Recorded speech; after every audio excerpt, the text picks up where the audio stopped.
How are you? I'm doing fine, and you? Finally, we got this happening.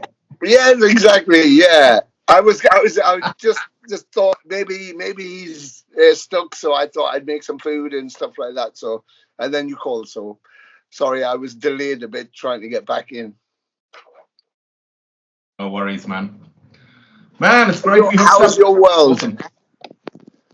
Oh, my world is fine. We're doing fine here in drizzly Germany. You seem to Yeah, have the sunshine in yours, but we struck gold. It was windy. We had the rain. It's England, so that's 99% of the time. But then today it was like summer. It was perfect. It was perfect. It was a good day. awesome. Tell me, are you now absolved of your tour duties for a while, or are you guys still very active? They're still very active. I'm off to Poland at the end of this month to judge the Metal to the Masses for Bloodstock. And I'm going to jump on stage with a band called Dragon, I think, and do something. So that's 2 or 3 days. And then when I come back, we're off a week later to Jakarta in Indonesia to play Hammersonic. And then I come back and then straight off to South America with Cancer and Jeff and Possessed. So yeah, pretty good. And wow, then, what feeling! yeah, it's gonna be great. And then yeah, we got some other festivals. We got a Belgium festival next month after Hammersonic. Yeah, a bunch of stuff going on. And of course a European tour which we managed to miss. So I'm gonna put that back in about October, November, so we can do, because we never got to promote the album yet in Europe because of Jeff's situation. We had America and obviously Jeff's situation with his partner being diagnosed with a cancer. So it all kind of went tits up, but we're all kind of back on track now, and yeah, looking forward to it. It's been working through the set quite extensively. So lots of new stuff in there. Obviously stuff from RV and There's Only Black classics and stuff from Primeval because that's an anniversary, and just pulling stuff out that fans never got to hear. And so, it's why I did Lady Lust, put Lady Lust in the set once, and Dead of the Night, and Manitou, and Genocide, and Nice. Rip Ride. Yeah, because I just thought, well, okay, maybe I didn't do those albums. I accept that, but fuck, people haven't got to hear them, and they're such great tracks. And if nobody's going to play them, fuck it. If Jeff wants to play them, let's play them. So that's what we did. So, and it was wonderful. Yeah. So I want to keep digging, to get. Yeah, but that's amazing. I really respect that. I think that's wonderful. I mean, how many singers actually like to go on the back catalog? Well, yeah, and not many. Well, I think no, they don't, and I think that the important thing about what we've all done is the where we began and where we got to, and Yeah. what I realized about from my own point with Venom, which I have a long association with, of course, is that I wanted Jeff, initially the whole thing, I wanted Mantis to listen to people who were going to tell him on the road, tell him what the music meant, because when you're a young guy and you're writing a song in your mum's bedroom or your mum and dad's bedroom or your bedroom at home, you don't perceive that 40 years later these things will mean such a great deal to people. And when you go out on the road, it's nice to spend time listening to people's stories. Like, everybody's got a story. The first time I ever, and so I wanted him to hear that and go, this is what it means. To you, they may be just songs. To us, they may be just songs, but to other people, it's the soundtrack to their life, and those moments are unforgettable. And you know, I obviously I came under criticism because I'm going out because I'm not the other guy, but for me it was about, for me, and definitely it was about, and it still is. It's not about the people anymore. It's about the music and how it made us feel. And if I could put someone in our audience and they close their eyes and we play, I don't know, "Live Like an Angel," a song from 1981, and it makes them feel like they're 14 again. That's my job done. That's what I want, because music Exactly. is emotional. Exactly.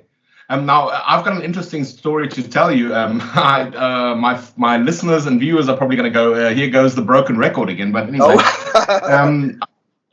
Oh, no, I'm originally from Namibia, Southern Africa, so I didn't have the access to the Venom records. I yeah, didn't. yeah. So the first album I ever got of Venom was something from Eternity to it was some sort of compilation, and Oh, okay, okay. and the next thing, obviously, because we couldn't get a hold of originals, or we were stuck to tape copies. Of So the course, yeah. next thing, now jump ahead, and it's suddenly it's Primeval, Oh, and was your debut, if I'm not it mistaken. was, yeah, it was, yeah. Yeah, and there you go. And suddenly I was like, it sounds a little bit different, but hell, man, it's good.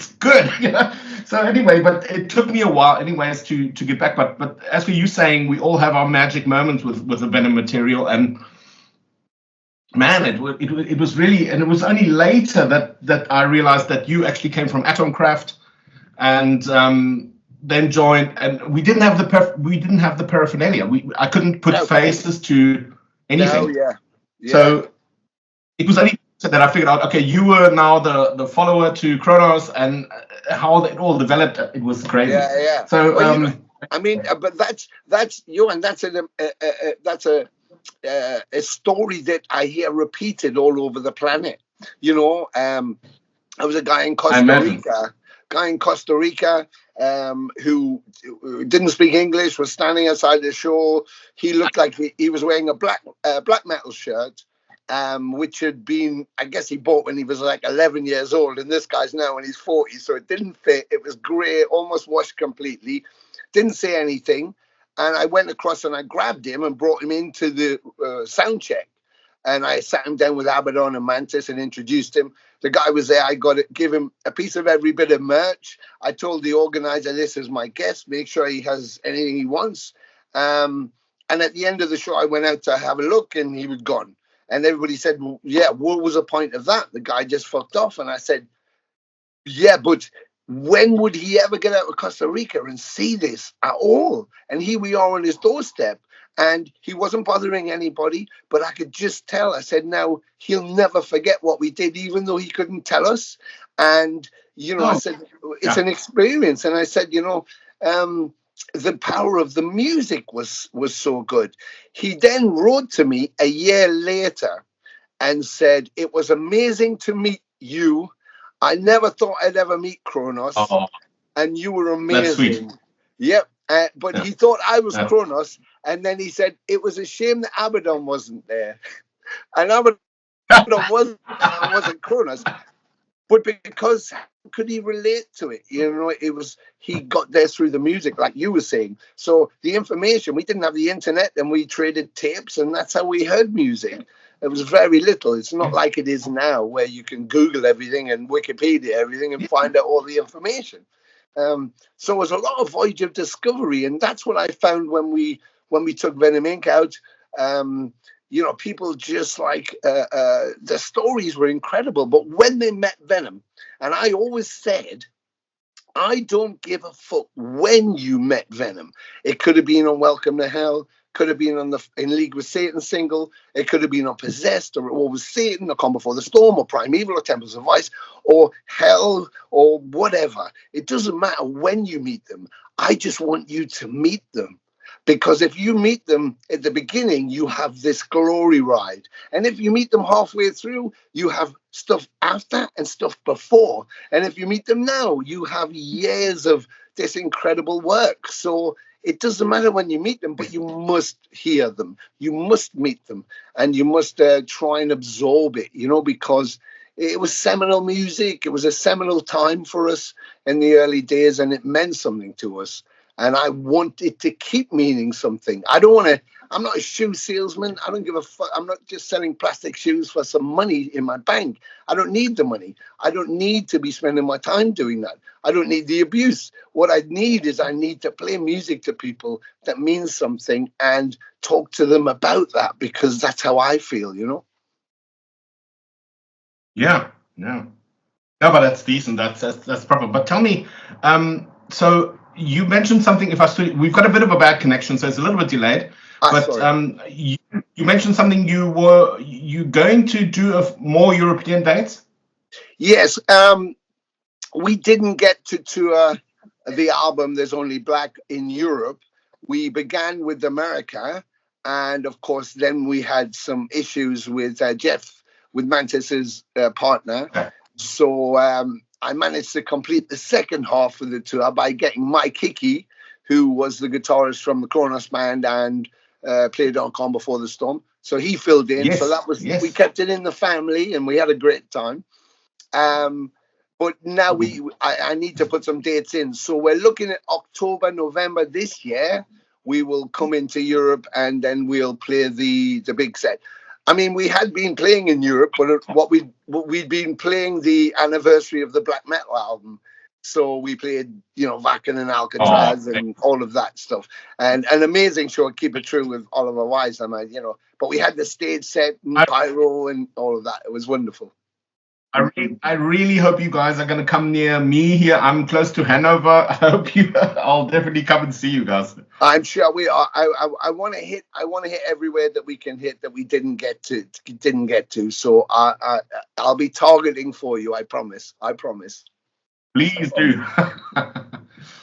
But that being said, now your last album is 22. Are you guys working on new material? Is there anything in the pipeline? Yeah, we've had because when initially the idea for the album There's Only Black, it was to be over 2 albums, so it was a story, part 1 and part 2, and I kind of was basing it on Dante's Inferno, kind of loosely. So it was your journey through your life from birth to death and everything that happens, and then it left to leave you with a question of what's next.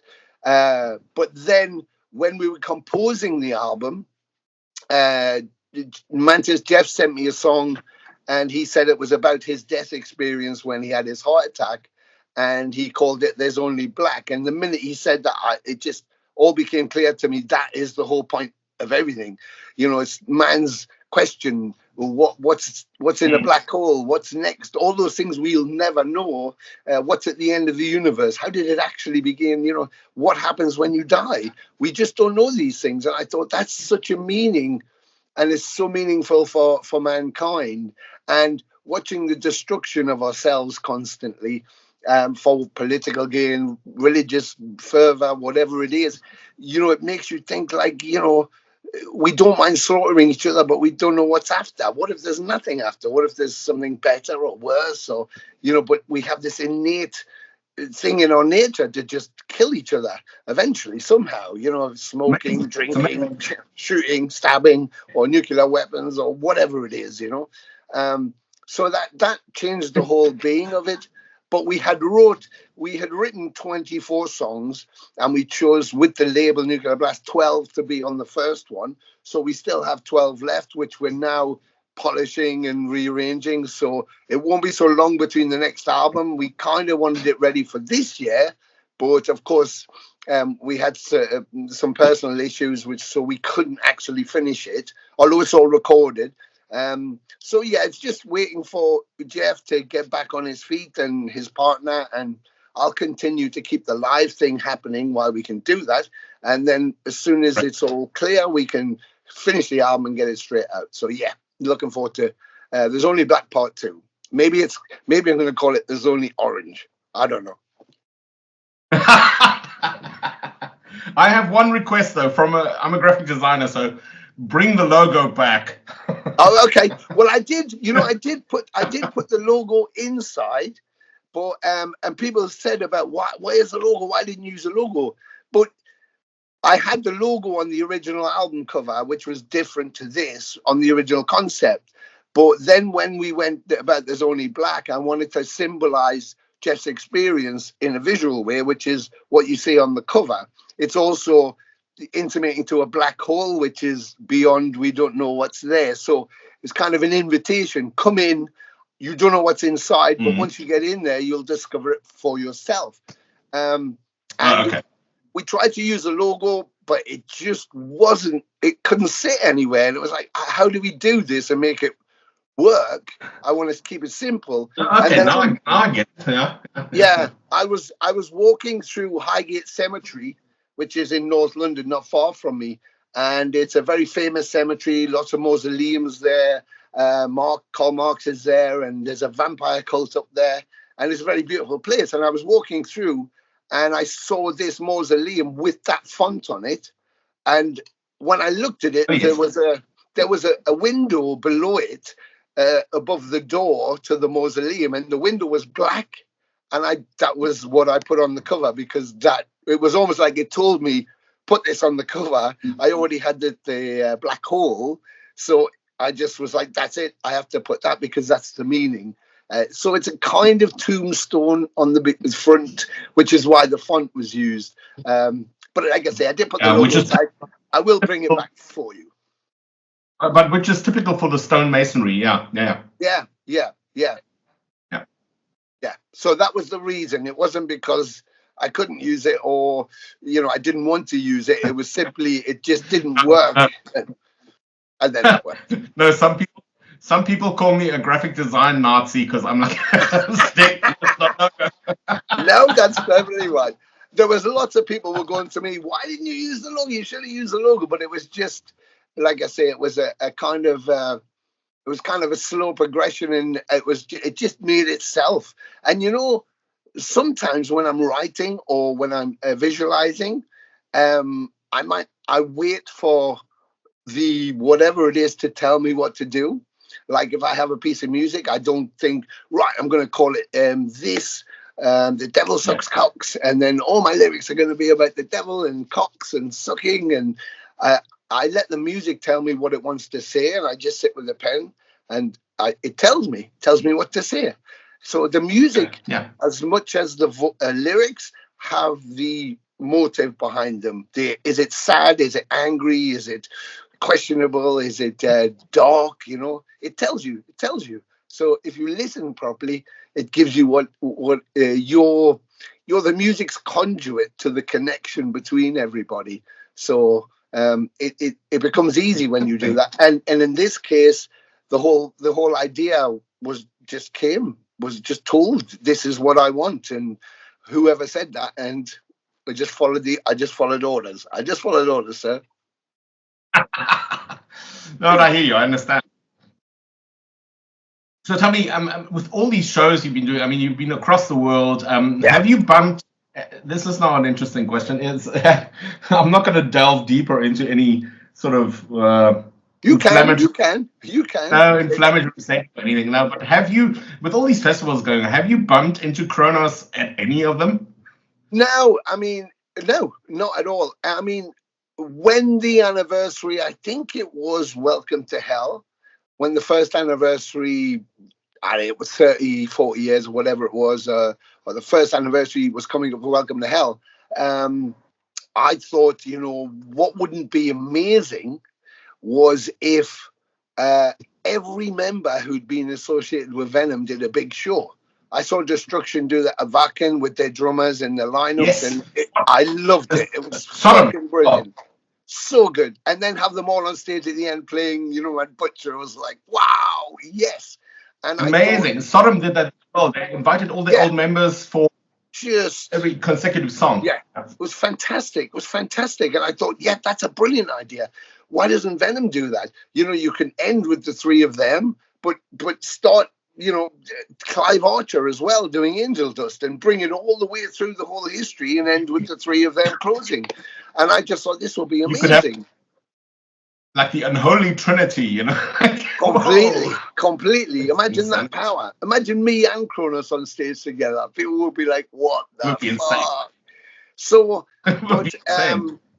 and his band, his guitarist and drummer, they kind of were looking at the same kind of idea, but he didn't want to know because for him, I can imagine.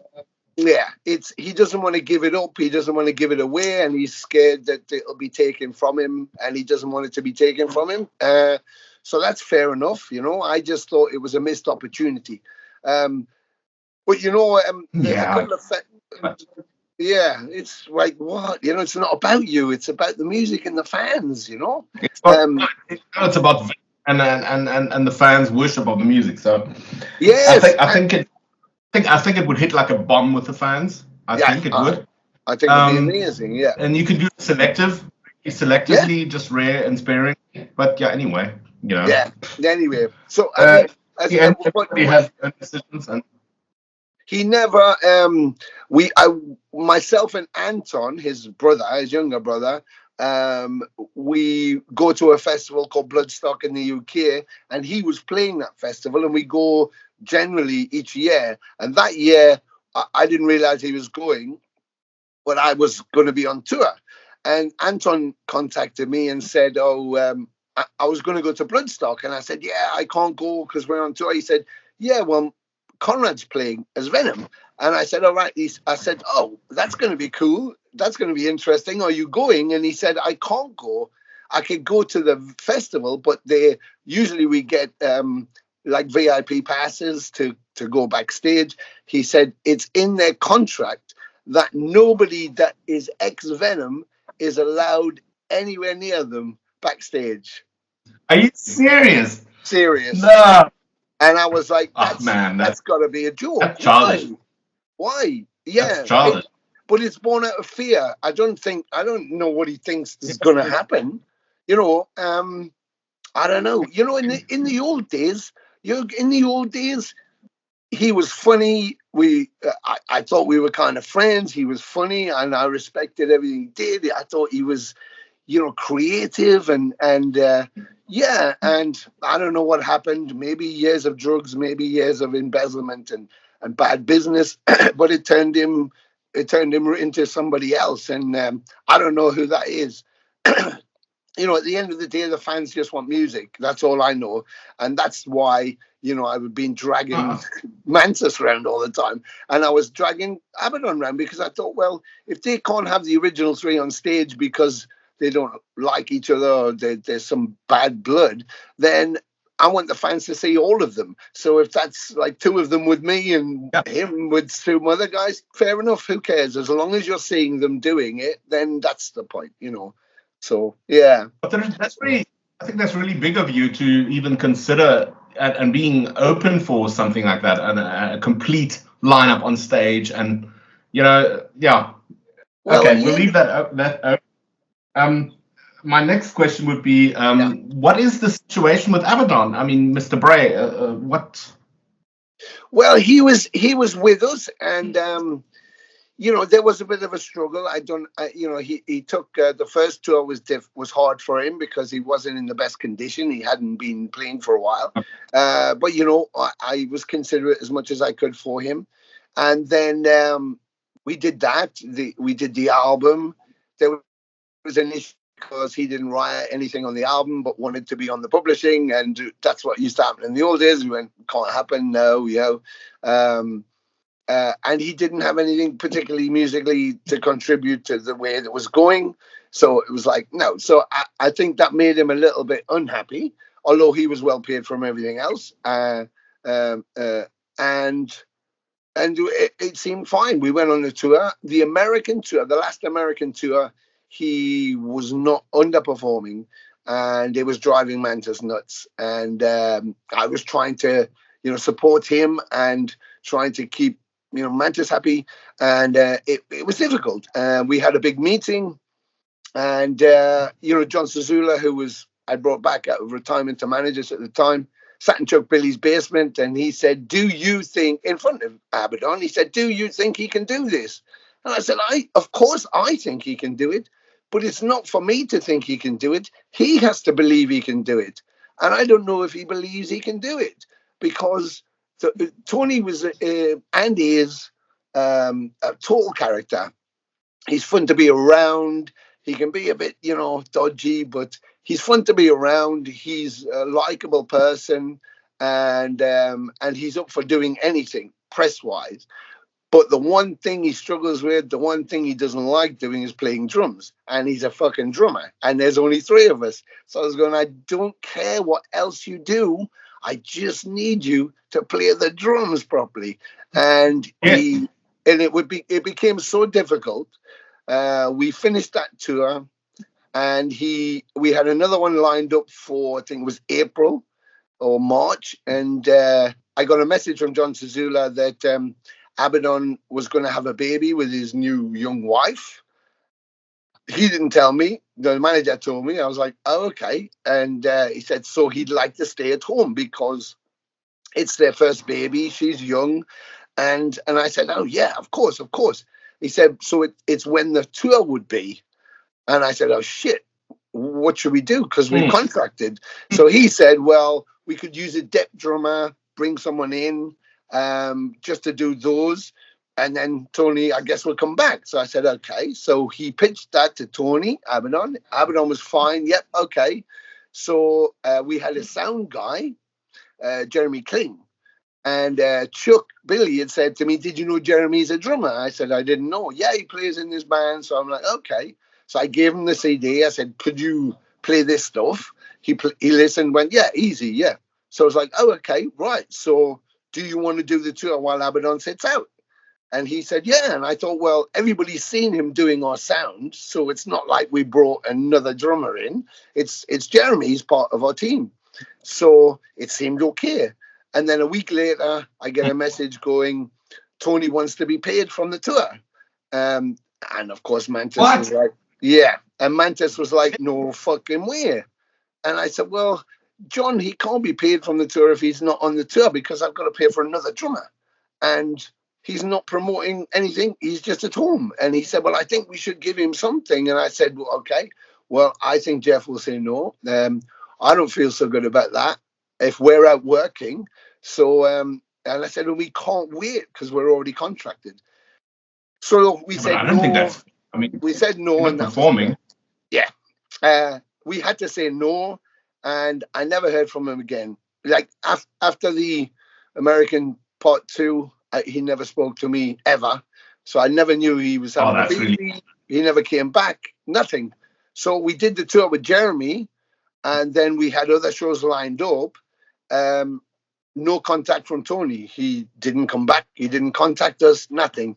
So I was like, okay. So I called Jeremy and said, do you want to do these ones? And he said, what's happening with Abdon? I said, I don't know. He's not coming back and he won't talk to us. So let's just keep doing it until maybe he comes back or he talks to us. Maybe he wants more time. I've got no idea. So we just carried on and he never came back. Well, not for your lack of trying, eh? Well, yeah. I mean, you can only do so much for someone. It's like I never said, get out, don't come back. I mean, it just seemed really odd. So I don't know. Maybe he beat himself up too much, felt that he wasn't, doing the best job, or maybe he just didn't want to do it. I don't know. But he certainly didn't come back. And of course, he set a fire with a small circle of fans online, going, they ripped me off and they're wankers and they fired me. And it's like, we didn't do any of that. No, but then just own up to it, I reckon. Yeah. Anyway. It's about taking responsibility. You have to take responsibility. If I do a show and I don't do a great job, I say I didn't do a great job. I apologize. I put everything into the songs. Whether someone likes me singing Countess Bathory or black metal as opposed to an old record with Kronos on, I can't change that. And why should I? He was that voice. I just want you to hear the music. That's all I want. So But I do take responsibility for. It's my job to make it as real as possible, even though I'm not Yes, of able course. to do it my way. But make it real. And I think It has to be real.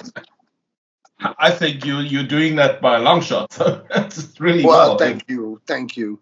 It's awesome. And yeah, wow. But sad to hear that. I would really. It's amazing. It's a couple of things that I sometimes think is it's touching on that subject of maybe it's touching on there's only black because we're not gonna live forever. And I sometimes wonder why people can't put aside their differences and just, if I put it this, I think if I was in the position of being the original Venom choir boy, I don't know, whatever, I would probably be, like, my goodness, even if the conditions might not be like 100% to what I would now dream about. Man, I would go for it. It's like, how long do you have to live? Do the shows, enjoy the legacy, go for it. Do it. I mean, that's exactly it. When it's beyond. It comes to something when without Abdon and without Kronos, I get contacted by promoters saying, will you celebrate the 25th anniversary of black metal? And then me and Jeff go on stage at festivals and play the full black metal album. I mean, doesn't that tell you something? It's like, wow, this is celebrating your album, and the fans are responding to that, and you don't care, or you're not going to make enough money from it. It's like, sometimes in life, everybody has to make money because you want to eat, of course, but money's not what it's about with music. Money's not everything. You make music because you give a shit. You make an album and you want it to be good. But, this highlights to me that, they don't give a fuck whether it's good or not good, just as long as they get paid for it. And it's like, well, surely you got to care a bit more than that. I think you know what, Tony? I'm not mentioning names, but I went on tour with an ex-band of mine, and I paid my fucking flight ticket and everything. I figured, hold on, I'm going to do this European tour with the band because I wanted as a life experience, Now, obviously, you and Venom, you've been around the world. But for me, it was a life experience. I said, even though I'm no longer a part of the band, I will pay my flight ticket. I will cover, put it this way, I won't walk out of it rich, whatever. I'll probably walk out of it in debt or whatever, which is negligible. But hell, I would have been on stage celebrating the music. Yeah, and that's exactly where I'm at. When I stepped from Atomcraft in '88 into Venom and started writing the Primeval album, and then we went on tour. I was touring with Atomcraft under the Venom guys because they were managing Eric Cook from 85. And with Venom, I was touring. So I was touring from 85 to 92 with them in some way or form. I was never paid once for any tour. I was never I got one T-shirt given to me, and and I was never paid for any album. No royalties, no advances, no nothing. And from 85 to 92, nothing, not a penny. Now it's all gone, so now I have rights and all of that, my box sets and all of that, so I have all the rights back, but there's no money, so I couldn't sue anybody. Half the people are dead. But the point is, when I tell people that story, they say, what the fuck, why would you do that? I said, because I was getting to play music which I loved all over the planet, and that's what I wanted to do. And I have so much richness from people I know, from old friends, growing old together through our music, all over the planet. That's much more than me sitting by a swimming pool in my house in Malibu with a car I don't drive because I don't fucking go anywhere. What the point is that? And no fucking monetary value is going to give you that at the end of the day. Which brings me back to There's Only Black. at some point you're going to sit. You're probably going to lie on a gurney and think, well, what did I do? Yeah. Oh, Yeah. I was worried.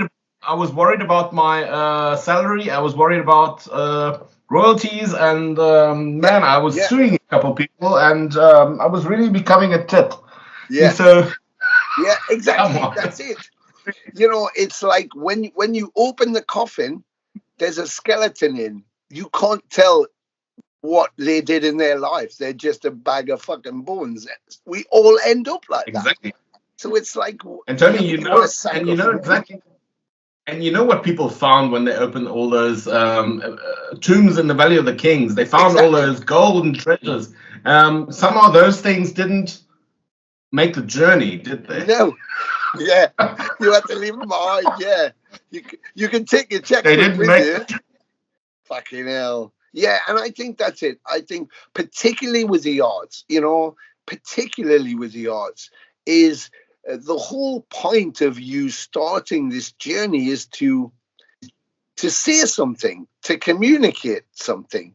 And whatever it is, if it's, just rock and roll, or if it's, more meaning political, if it's punk, if it's Kiss, the Ramones, doesn't matter. You're trying to communicate with people because that mass communication brings you joy, to be able to, we could go to China and I don't speak fucking Mandarin. There's like 160 versions of it. I don't speak it. I go to Russia. I don't speak Russian. I can't ask for Yeah. But if you can't ask for which direction the bank is, but if you play Countess Battery, they all sing it back to you. That's the power of the music. I can't speak your language, but we're all singing it. Yes. And that's amazing. We had first time we went to Japan, they went nuts. First time we went to Japan, they went nuts. They sung every lyric to every song, and we did a meet and greet afterwards. And not one person signing could speak English. They just nodded. They didn't have any idea what we were saying, and I was like, "That's freaking me out," because they sung everything. So they were happy. Crazy. Yeah, but the power is massive of the music. It's massive and it's important. And that's your connection to everybody. And, absolutely. Meeting fans, spending time. So you come off stage, you're tired. I've got to leave at 6 o'clock to get to the airport. I come off stage at 12 a.m. I'm sweating. I'm dirty. I stink. And I just played a show. If fans want to meet me, I go straight out and meet them. You know why? Because I think if that was me and my hero did that, I'd be the happiest person. And what is that? One day, a couple of hours, 5 minutes. It's nothing. It's nothing. But to them, it's something huge. And it's worth it. It's something that carry with them forever. Exactly. And, exactly. For Dave, I want to. I was just. Sorry, I want to. Yeah. So sorry, I'm interrupting you. No, you carry on. Oh, sorry. What do you think? It's just something. All these giants. I'm just. Let me leave this in. I saw Priest. Yeah. About 2 weeks ago. Yeah. I was so flashed. And while standing in front of the stage, I was thinking, who's going to carry the torch? Yeah. I saw Rod on stage. I was thinking, how long is this? And obviously, inevitably, the thought comes across, will you see them again in... Well, yeah, how long did it take them from firepower to Invincible Shield? 6 years? Okay. Whoa. Yeah. Whoa. We're nearing 80. Now, so... But to leave Priest out of it is just kind of, do you see people or bands coming up and carrying the torch? I think they are. I think they are those bands, but I think they're hidden under the lack of corporate direction, the infighting between independents who are almost corporates now, and also the subgenre of the whole thing. We've subdivided the music everybody's subdividing it into tiny little fragments of the big picture. You know, we were on tour, for example, we were on tour. It was Firepower, I think. We were on tour with Suffocation, Nervosa, Survive from Japan, a band called Aeternum from French Canada. Aeternum were like this, I don't know, kind of evolving Middle Eastern sound metal. Survive from Japan were quite thrash. Nervosa, of course, and Suffocation, death metal through and through. And then us, which were kind of original black metal, so kind of rock and roll. So very different, rock and roll, very different chord, and different aspects of the same audience. And someone brought in the new Judas Priest album and put it on, and every single person in every single band playing all those different genres went, fucking hell, it's amazing, Judas Priest. So the commonality is the music. And I think once we push those barriers down and go, listen, I don't give a fuck if they're grindcore or exactly. Because it doesn't matter. Do you like them? Do they sound great?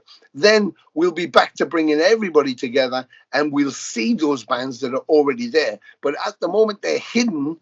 They're hidden in a subgenre of our music, so we can't see them. Because if you don't listen to Doom, you might not come across Green Lung. If you don't listen to or Dope Throne, if you don't listen to thrash, you might not come across So we're caught ourselves in this little bubble, and so we can't see the big picture. But I hear so much amazing stuff and see the most incredible players, and you think, holy fuck, how is nobody listening to these? And then I realize, because they're death metal or they're black metal or they're some other fucking label that's everybody's trying to put new labels on things. It's like, stop putting the labels on. Just fucking, it's just metal. It's just the music. Yeah. Maybe it's too compartmentalized. Yes, that's probably what I think you're saying. Is exactly. And it doesn't need to be. It doesn't need to be. If no. You I don't view it. I don't view it as such. I could enjoy you guys, Venom Inc. Enjoy it. I could slip over into if I was now standing in front of the stage and it's Venom Inc. and then it's Mastodon. Yeah, hey, I would enjoy it just as much. Exactly. It would just be.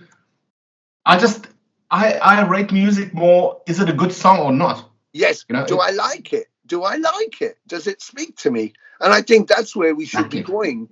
And there's some incredible stuff happening in all these genres and across the staging. And I think that I think there's lots of amazing stuff out there that we just kind of walk away from because it's not what we're supposed to listen to. If I'm thrash or if I'm whatever it is, or if I'm a priest head. Exactly. It's nuts. If you think about it, in the old days, and what I'm trying to say to younger fans and stuff, it's like, there's nothing wrong with loving a genre, subgenre, or whatever it is. There's nothing wrong with that if that's what really grabs you and you love it. But, I would go to shows. I saw AC/DC with Bon Scott. The guy next to me, I was a Motorhead fan. The guy next to me had a Styx patch on. This guy had a Rush patch on. That guy over there had Pink Floyd on. Very different to AC/DC, but we didn't go, oh, right, why are you here? You've got the wrong patches on. We didn't give a fuck. It was just we were all there listening. And we might all then go and see Pink Floyd. We might all then go and see Rush. We might all then be in front of Motorhead losing our shit. We didn't, very different styles, but we didn't see the barriers. And now we have all these barriers up. We need to get rid of the barriers. You don't need to be. Just play whatever you want to play, the way you want to play it, and let people enjoy it. Yeah, and play it with conviction, and that's it. And mean it, yeah. It has to mean something. It has to mean something to you. And if it means something to you, it'll mean something to everybody else. Absolutely. Tell me something else. Just Atomcraft. Yeah. is there still activity somewhere there? I haven't now searched or anything. This is not just Well, something that popped up in my head. Is there still something? Do you still have ties? well, yes. The original band, not so much.